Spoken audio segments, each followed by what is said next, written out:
Well, good afternoon, everybody. My name's Sean Hadley with Cross Country Mortgage, and it looks like there's going to be Carrie will probably jump off here. You're welcome to stay, Carrie, but leaves 8 of us here. So just to give you a quick rundown, my name's Sean Hadley with Cross Country Mortgage. I've been in the mortgage business for 20 plus years. I've been sitting here as kind of the dedicated loan officer for the Keller Williams office in Pepper Pike for over 15, 16 years now. So, I guess I'm kind of a mainstay, but with me today is Don Jarecki. I know he's on a phone call, so there he is. That's Don in the black shirt, and then Chris Bullock, also both loan officers. 3 of us all represent Cross Country, and I'll kind of be running point for most of this, but they'll be chiming in here as well. But I'll just run through real quick. But Brandon, are you brand new to real estate?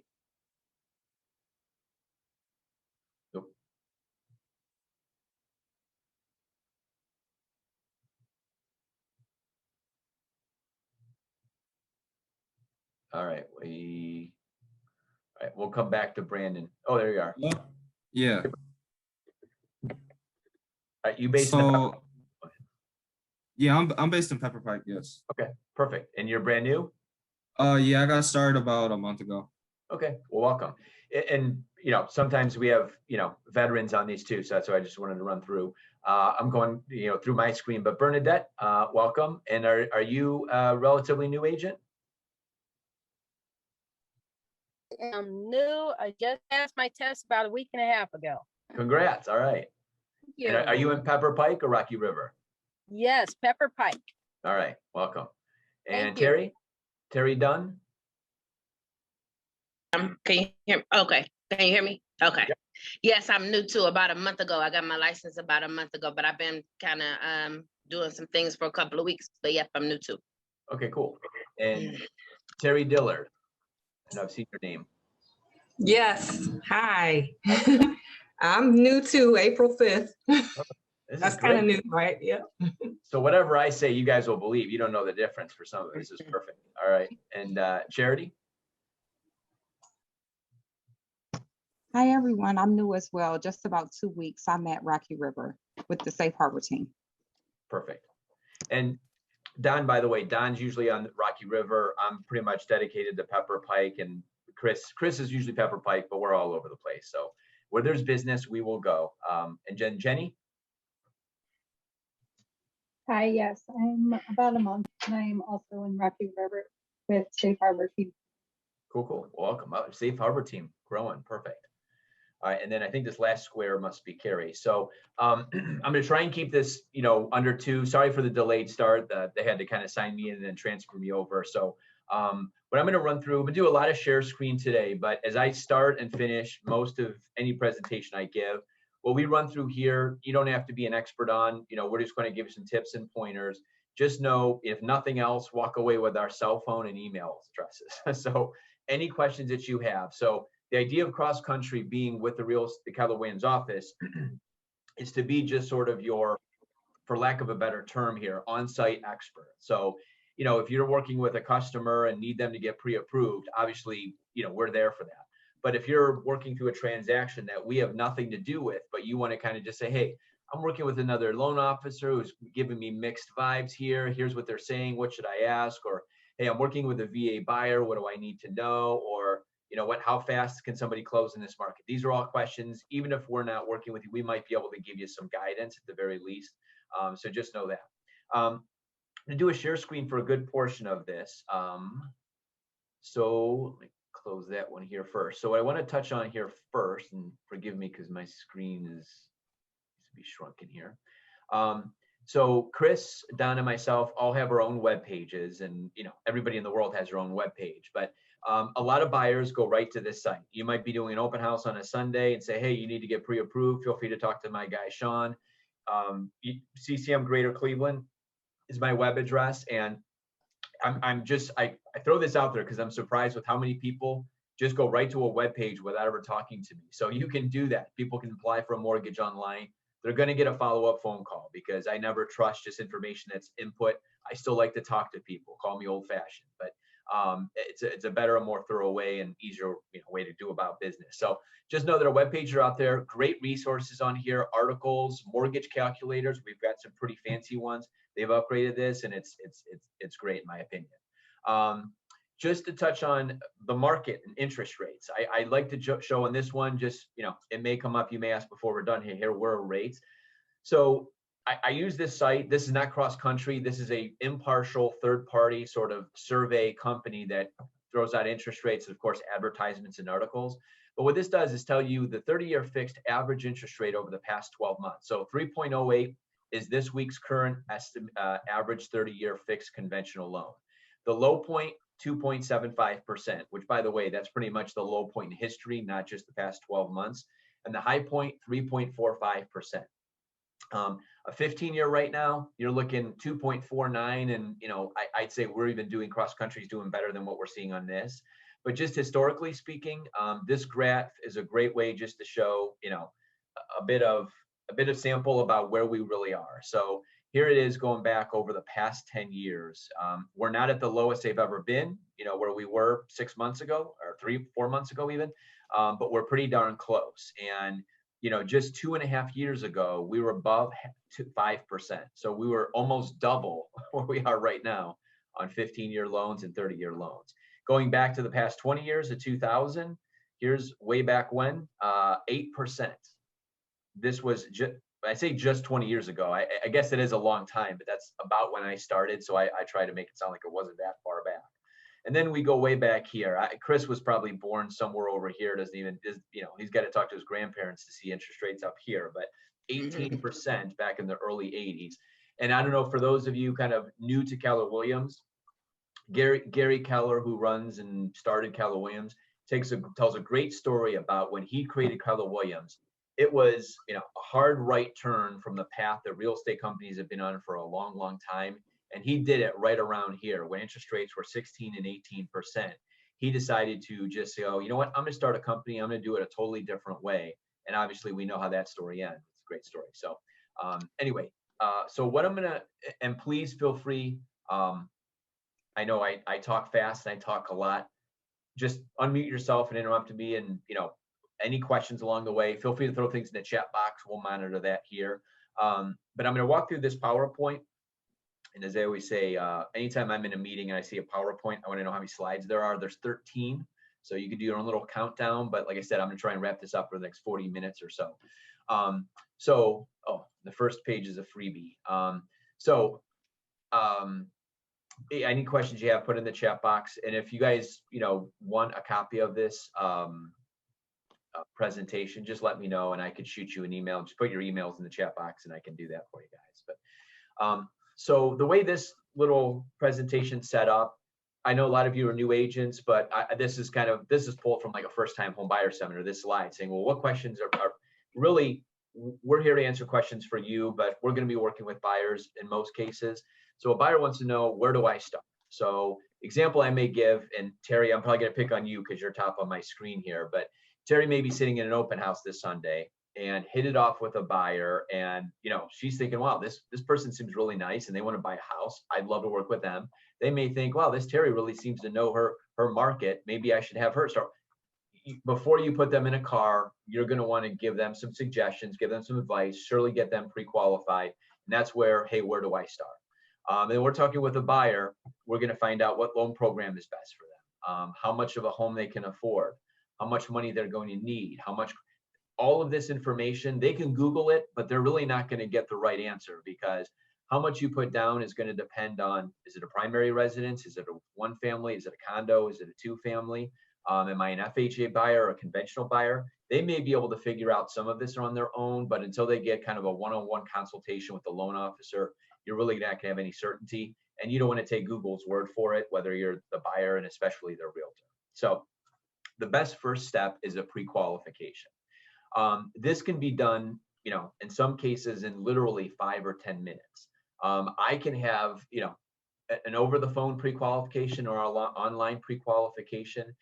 It's shocking how fast you can get the information you need and give the feedback that they need to determine if they can buy, how much they can buy up to, how much they're going to need for a down payment, what their comfort level is. And of course, if they're not qualified, that conversation may even be longer to get them on the right path. So we look at every customer as you know, whether you're buying a $50,000 house or a $500,000 house, it's obviously an opportunity for us to do business with them, but it's an opportunity for you, and it's an opportunity for that person to get into a home or build their investment portfolio. So pre-qualification with that, again, if it's online or over the phone, where you've been living, where you've been working, how much do you make, what do you got in the bank, how's your credit look, you know, any bankruptcy, any child support, or any alimony, all these questions get fleshed out in this initial conversation. And by the time it's over, as I said, we'll have a pretty good idea. And how I kind of word this, what I think you can do, what I think you as a buyer can do based on what you're telling me. Very informal. They could be lying, but often they're not lying, but often they're mistaken. You'd be surprised how many spouses have no idea how much the other half makes, or they're overshooting it, or they're undershooting it. Or sometimes we're in that awkward spot where, you know, let's say I'm talking to a married couple and the wife has an 800 credit score, and I'm the one to tell them, oh, your husband has a 590 credit score. That can be awkward. But nonetheless, now's the time to find out before you have them in a car shopping for homes. So the way the pre-qualification ends is, hey, Mr. and Mrs. Buyer, it's great to speak with you. You know, any questions you have up to this point? No, okay, well, you know, based on this conversation, just to summarize, sounds like you're qualified to buy a $200,000 house. You need about 5% down in your situation. Single family home, sounds like your comfort level is more around 150 if you want to keep the payment around 1,100. The next step from here is getting, you know, the documentation to back up everything we've discussed. And I send them a checklist, pay stubs, W-2s, tax returns in some cases. If it's okay with you, I'm going to let Terry know that we spoke. Let her know that everything looks great, that you'll be, you know, ready to go once we kind of get the pre-approval finalized. And, you know, there we go. And then Terry gets a phone call saying, hey, just to give you a recap, you know, Mr. and Mrs. Buyer, they can't buy. They've got to go, you know, work on some credit, or we have to wait for, you know, another couple of months until they're on whatever the situation is. You'll get some detail. The bottom line is you'll know, is this an A buyer? Is it a B? Is this someone you should take out this weekend? Is this somebody you should put on your calendar to follow back up in 3 or 6 months? And you'll know right what's going on. Then I would suggest, you know, following that back up with a phone call, kind of just, you know, solidifies everything. So pre-approval, again, it's just that. It's backing up all the information that we've already done. We don't pull a new credit report. When we pull a credit report with cross-country, that is, it's good for 120 days. So we pull the credit report for the pre-qualification. We're going to use that same one for the pre-approval, unless, of course, you know, we're 4 months into this and need to update things. There's no cost for a pre-approval. All it is work, a little bit of work for the buyer, potentially more than a little bit, depending on their situation, a bit of work for the loan officer. And of course, we don't get paid for pre-approvals. We get paid when loans close. So this is, you know, we're going to bust our butts on the front end to make sure that these buyers are good, well, and qualified, you know, before we invest much, you know, any more time into it. And of course, before you start spending, you know, your gas money, driving everybody around to open some doors. So again, pre-qualification, informal, pre-approval, verified, validated. And oh, by the way, when you're selling a house, you definitely want to call the listing, or excuse me, as a listing agent, you want to call, when you get an offer and you see a pre-approval letter, call that loan officer. If they don't call you back, well, at least you know you were in store for. If they do call you back, start to ask questions. Hey, did you verify their income and assets? Did you collect bank statements? Did you collect pay stubs? You know, anything I should need to know? Are we able to close in 30 days, or do you need 60 days? Where do you stand on point of sale escrows? I mean, ask those questions, because your seller is going to be relying on you to make sure that this goes, you know, nice and smooth. So I'll stop and let you guys talk for a second if you like. Did any questions on pre-approvals or pre-qualifications? No? Chris and Don? Oh yeah, go ahead, I'm sorry. No, so you're saying that we should not take people out to look at homes before they're pre-approved or pre-qualified. So first maybe pre-qualify them, and then based off of the information that I got, that'll help me decide if I should start before the pre-approval.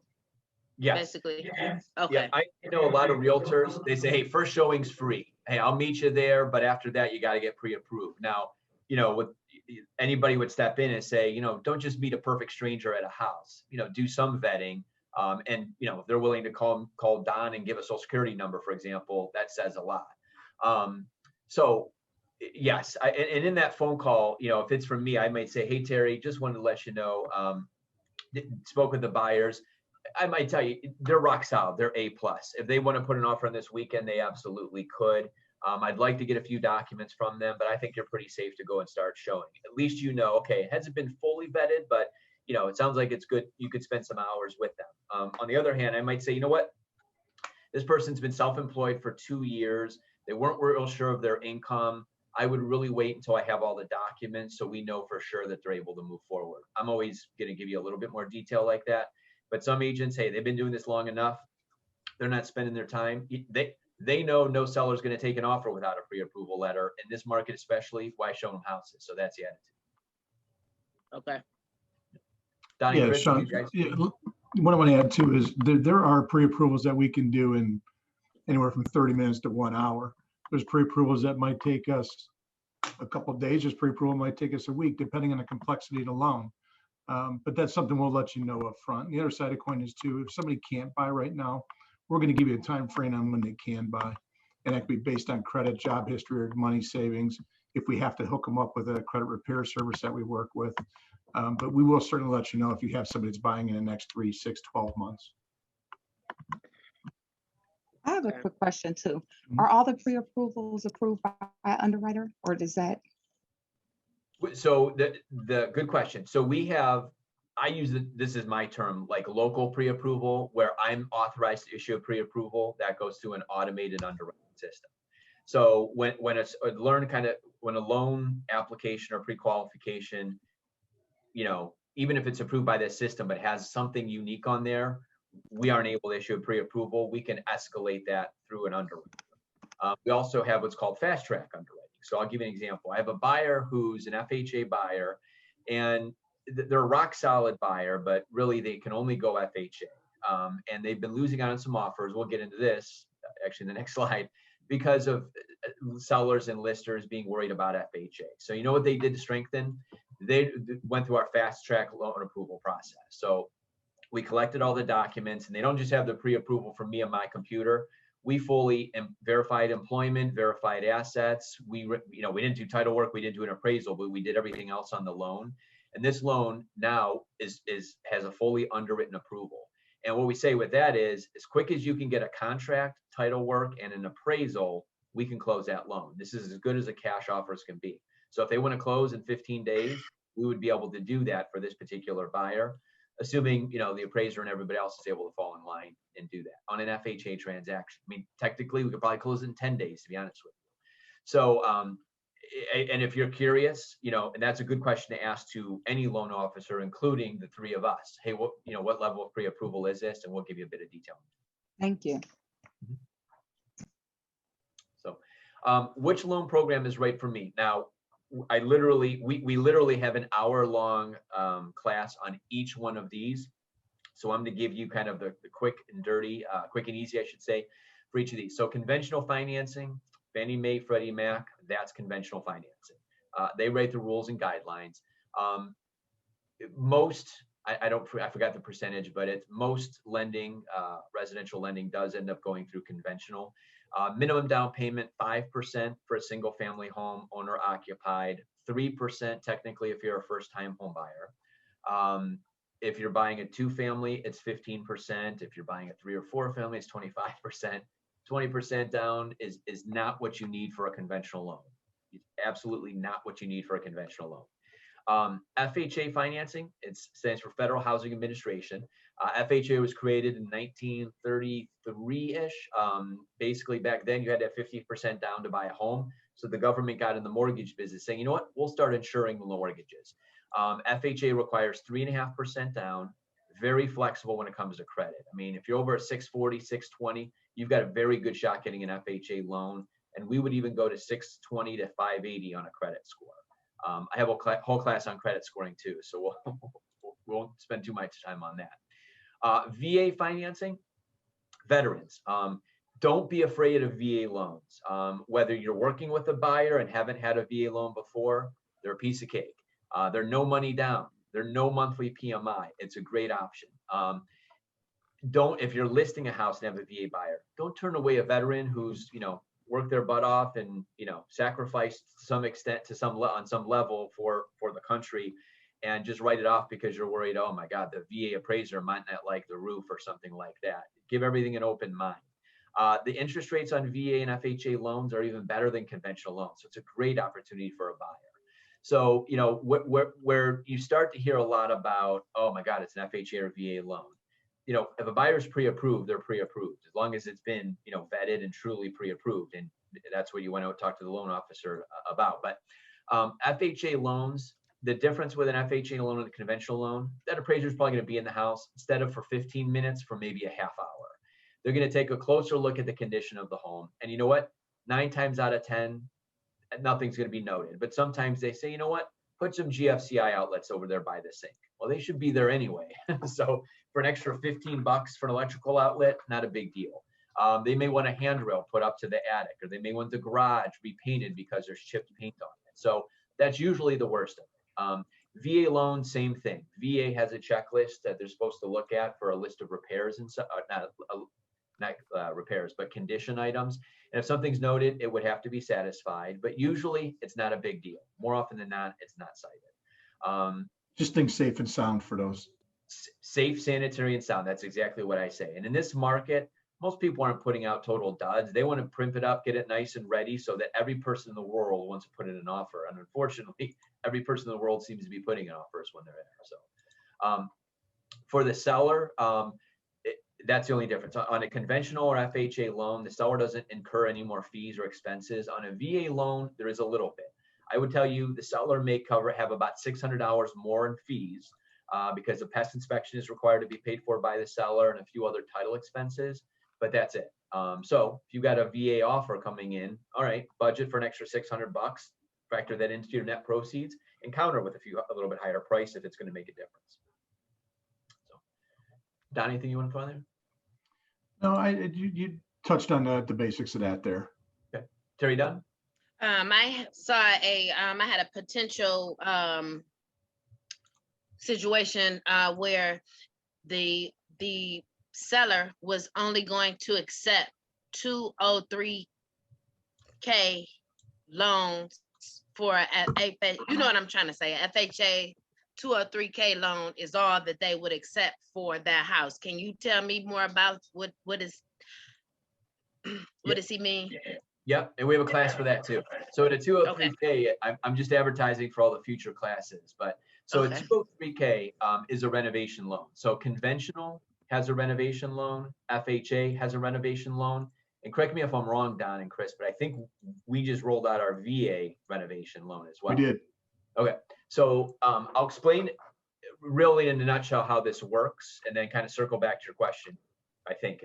So if you buy a $100,000 house and it's habitable, it's livable, or maybe it's not, but the buyer wants to put in a new furnace, maybe do some roof repair and remodel the kitchen, and all that's going to cost $30,000. So it's a $100,000 sale price plus $30,000 improvements. That's a net price of $130,000. They can finance that. They can go an FHA loan, and now they're putting 3.5% down of that 130. The interest rate on these loans is a little bit higher. The closing costs are a little bit higher, but it's a great opportunity, especially if you're looking at a fixer-upper or see a house that's not quite perfect for you, but you want to make it your way. It's an absolutely great option. So you can't. Go ahead. You probably gonna answer me. So you can't do the work yourself. That's one catch. It has to be by somebody, not involved with the transaction and not that you're not related to. The process, instead of closing in 30 to 45 days, you're probably talking 60 to 90 because there's such high demand for this and because you're relying on contractors to provide a lot of paperwork. So if you're seeing like in a listing, FHA or renovation loan offer, cash or renovation only, they're probably thinking there's the condition of the house is not going to be suitable for a conventional loan, FHA loan, or VA loan. Maybe there's mold in the basement, or there's water coming in through the walls, or there's no furnace. All these things make the house inhabitable in its present state. So cash, nobody cares. Or if there's a loan, we're okay with you buying a house if there's no furnace and 6 inches of water in the basement, believe it or not, if there's a renovation program that's going to remedy all this and make it happen. So are they hard to get? Is it a reason why people, when I talk to people about it, when I've mentioned it, everybody's like, whoa, like nobody can get it. Is this something hard to obtain for people? Yep. We've got Sandy Lutz. She's our 203K specialist. She's a whiz. She's a bulldog. She's going to tell you, hey, you need a pay stub and not let you talk her out of it. So, and she's going to do the same with contractors. She's amazing. So a lot of loan officers don't like it because there's a lot of work involved. We like it because Sandy takes care of it for us. It's great. And what's her last name? Sandy who? Lutz, L-U-T-Z. So how this works, we would do the pre-approval, and then if it flips to the renovation, we flip it over to Sandy once it's a live deal. So a lot of work involved for you as well, because you're going to be opening that door a lot more. And what I'm honest with everybody, half of all 203K loans close. Because a lot of buyers, all they know about home improvement is what they see on HGTV. And the Property Brothers do things a lot cheaper and a lot more efficient. My wife's a big fan, sorry. Quite frankly, I don't know how they do what they do for the price they do it at. I don't believe it. Yeah, I mean, it's like in pesos or something. The currency on the HGTV is nowhere near the US dollar. Right. And some of it's in Canada, but still. So the half of them don't close, and a lot of it's because, oh yeah, I'm going to remodel the kitchen, finish the basement, put a new roof. It's going to cost me 12 grand. And then they find out it's going to cost 62,000, and then it goes. Or, you know, getting I've trying to have a few contractors trying to do some work around the house, getting them to call you back, let alone show up and give you a quote, or put something in writing is a total nightmare. And that's where a lot of times just sort of, hey, sellers like, you know what, it's been 3 months. How much longer can I wait for your contractor to come over and give a quote on the basement? So that's where some of the struggle happens.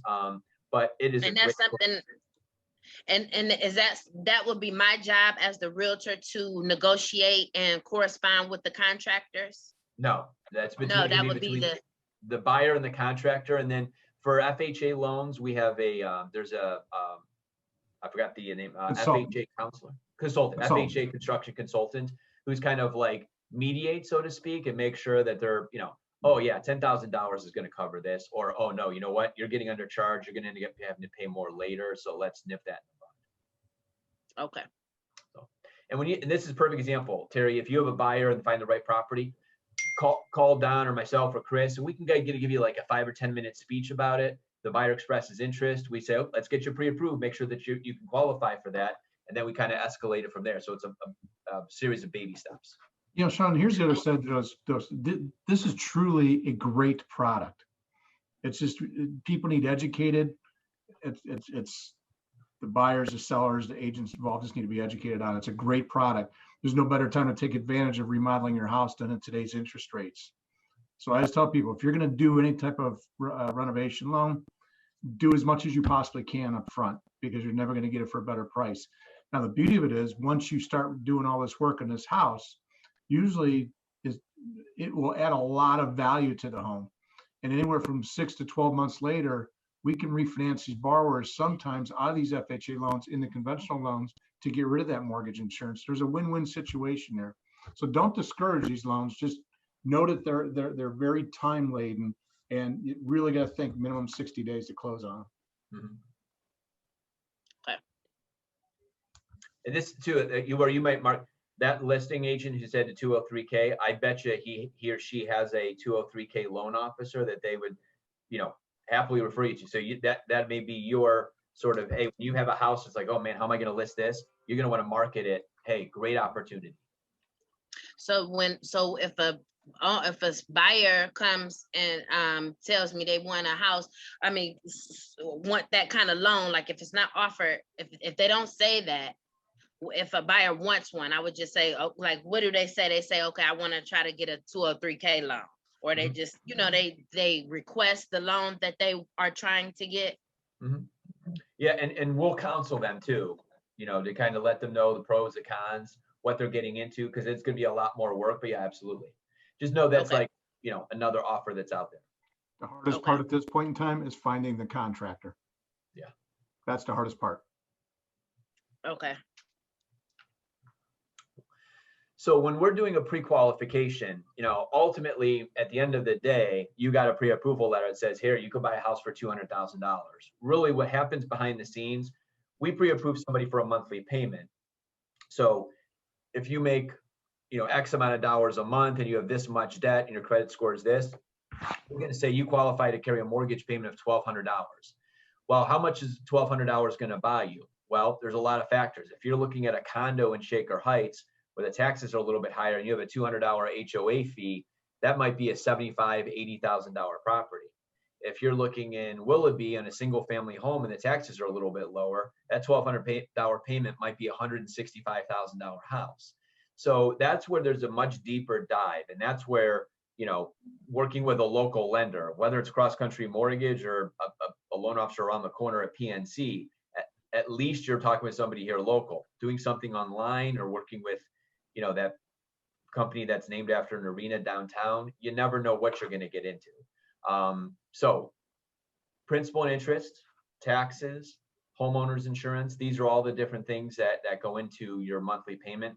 And this is where when a buyer, during a pre-qualification, even not even just a pre-approval, but a pre-qualification, by the time the buyer is off the phone with me, they're going to have an idea of what they qualify for and really what their payment is going to be. Because yeah, somebody qualifies for a $200,000 house, but they want a payment under $900. We'll have that conversation now. You don't want to look at a $200,000 house. You want to look at 115, 110, or whatever the math works out to be. What is PMI? So I have a whole class on this. It's my favorite one to teach. Having a PMA about PMI. Yeah, it's positive mental attitude. It's great. Don smiles every time I say it. So it's more. It makes me laugh. So I think he's Elvis. So private mortgage insurance, on a conventional loan, if you put less than 20% down, you're viewed to be a higher risk. So what happens when you have a higher risk? You have a higher interest rate unless you have PMI. So private mortgage insurance is saying, let's say Chris and Don both make, $50,000 a year, both have the same credit score and both have $20,000 in the bank. And Chris says, I want to put 20% down. Great, Chris, you get a 3% interest rate. Don says, I want to put 5% down. Great, you're both equally qualified to make this payment. But since Don has a little skin in the game, he's going to get a 4% interest rate. Well, nope, we're going to give him 3 also because he's going to pay $40 a month to a PMI company.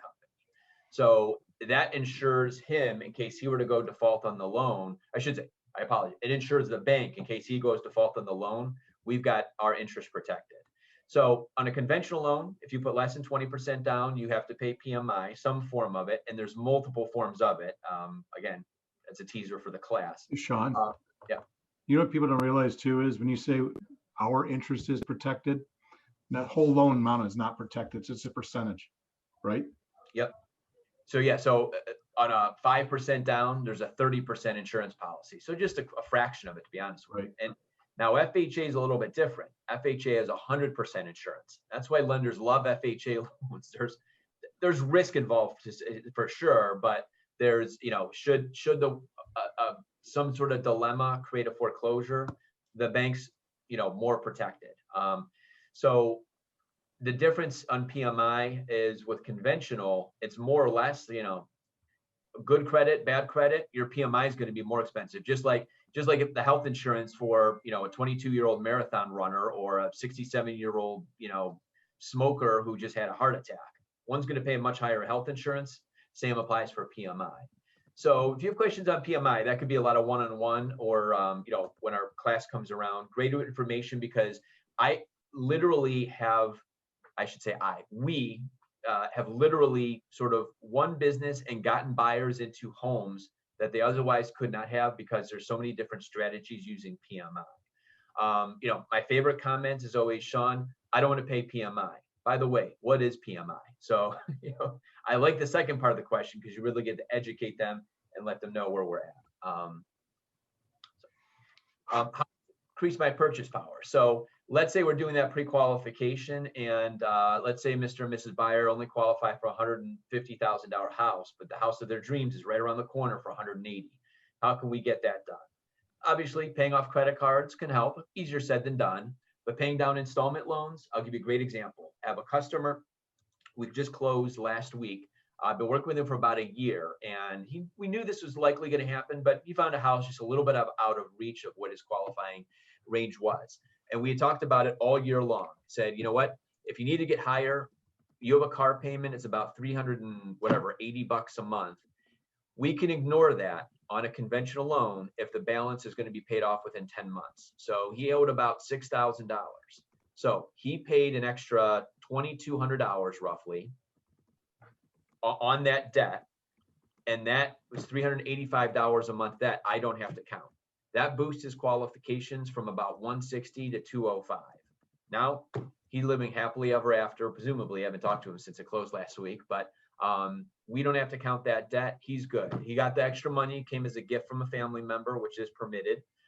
He documented it properly, and there's a lot to that, but it was a great way to get him in the home, and he's happy about it, and he's excited.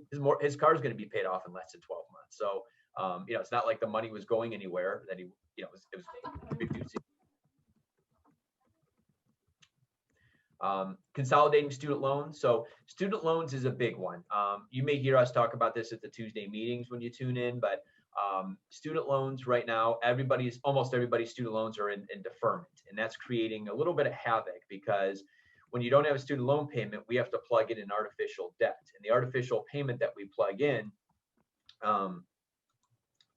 can hurt your qualifications. You got $100,000 in student loan, even though your payment might be zero, we may be hitting you with a payment of $500 or $1,000, and that can really handicap someone's ability to qualify for a higher amount. So we'll get into that, kind of a one-on-one, but just know somebody has student loans, ring a little bell, red flag in your head and say, okay, that loan officer may have to talk to you about that. Put larger money down, obviously easier said than done, but getting a little bit of a gift from a family member can make a difference in what we're able to do on the lending side. An adjustable rate mortgage. So these aren't popular necessarily, but for the right person, they may fit. So let's say today's 30-year fixed is 3%.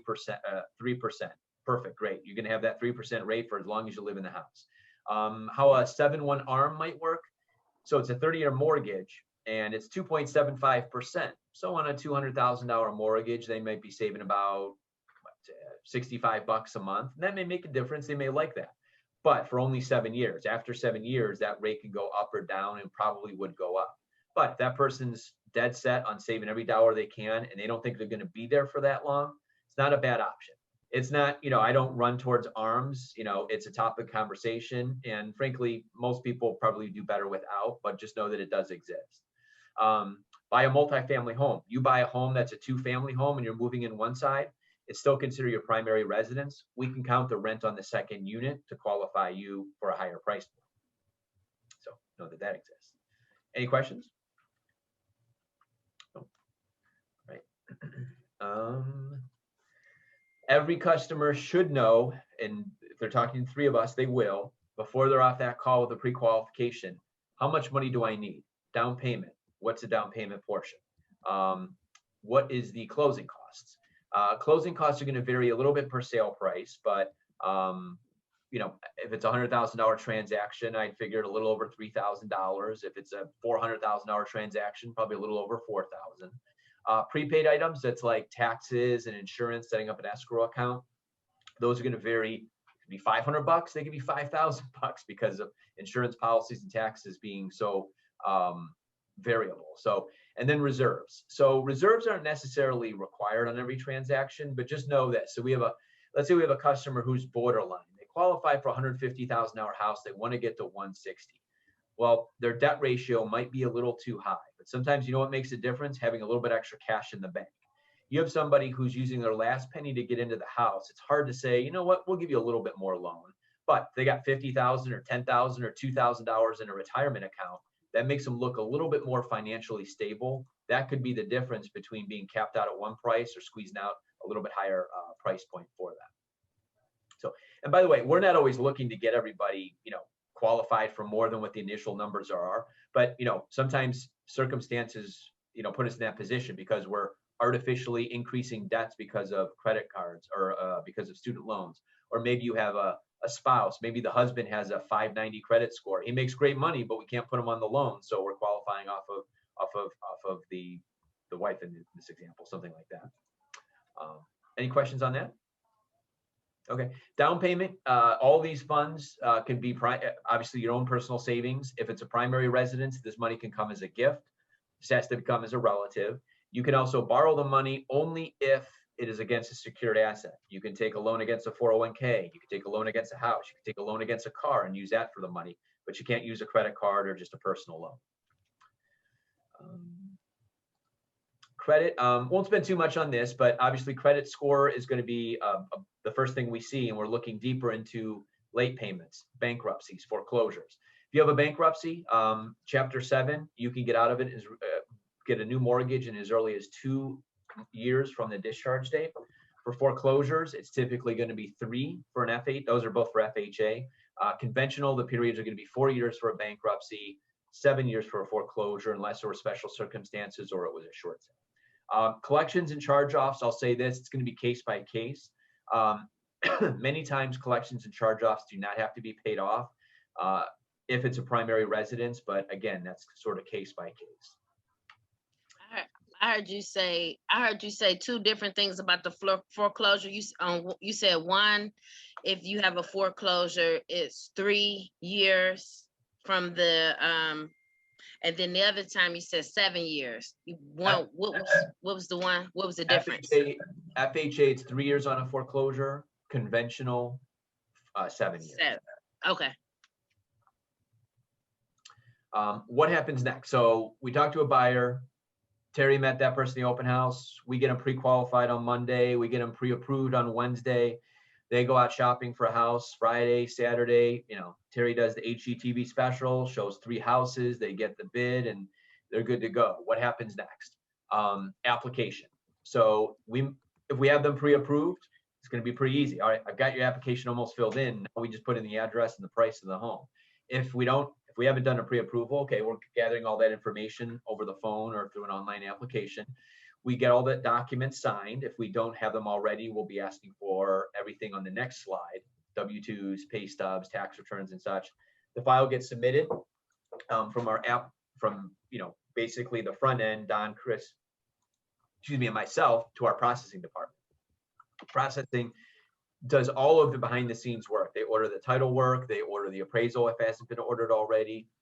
They will order homeowners insurance, employment verifications, asset verification. It's a long, long list involved here. But they're readying the file to get to the underwriter. The underwriting department, the underwriter is the person who comes back and says, yep, good news, the loan's approved. We just have these conditions. So I need you to get X, Y, and Z. So the file goes back to processing, and loan officer, any assistance, processing, we're working to take care of all the conditions. The file goes back to underwriting. We have homeowners insurance in there. Put this one in front. And then once the underwriter, signs off that all conditions are cleared, the big magic words you're looking to hear are clear to close. Lender's basically saying, hey, we're good. Loan is now in closing. Title company, it's up to you. Go ahead and schedule the closing, the closing with the buyer, the seller.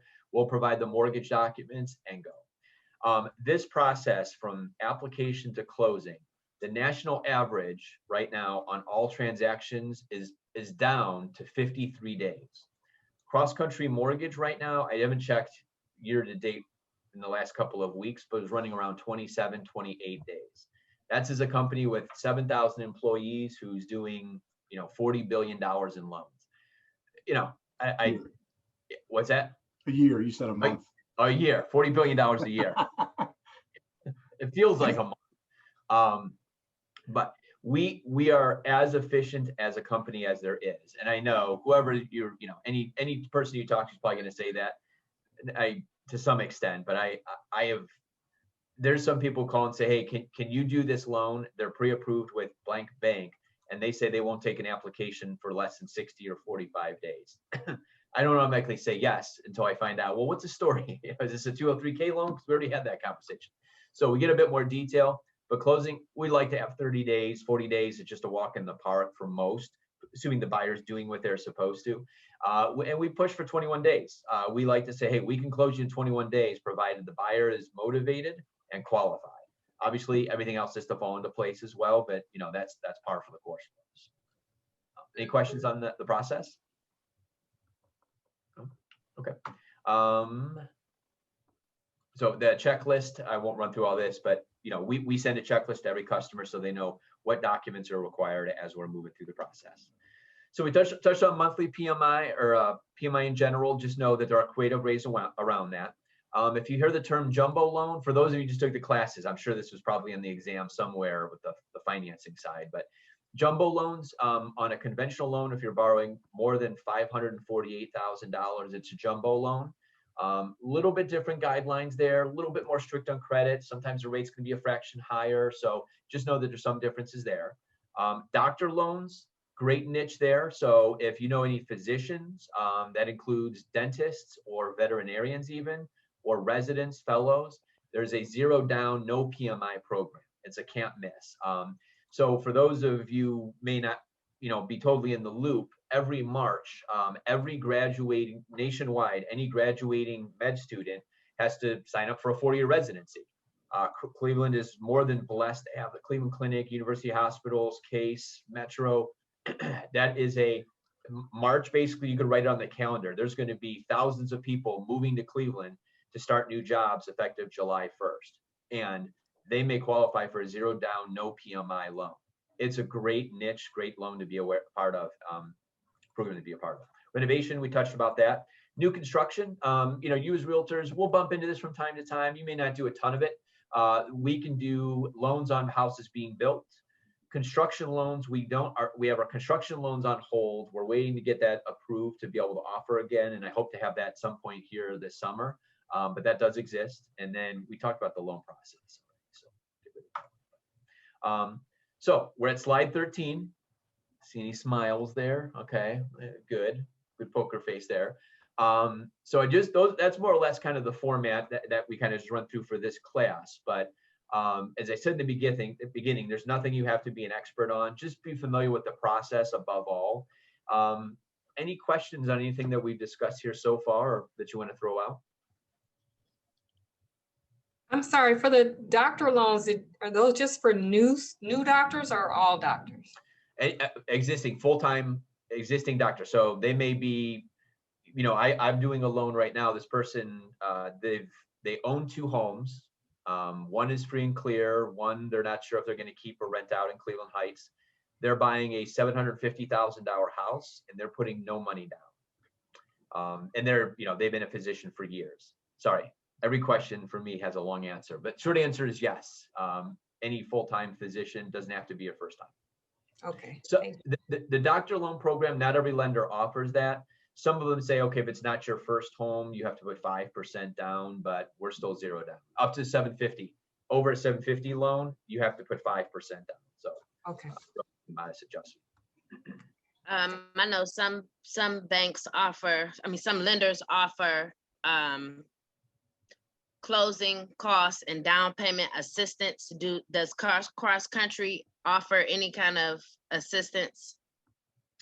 There's some programs out there, yeah. So like we have something called the Communities First program, where you get a grant for a down payment assistance up to 3%. It works more like a gift because there's not like a second mortgage that you have to pay back. There are some that are community based.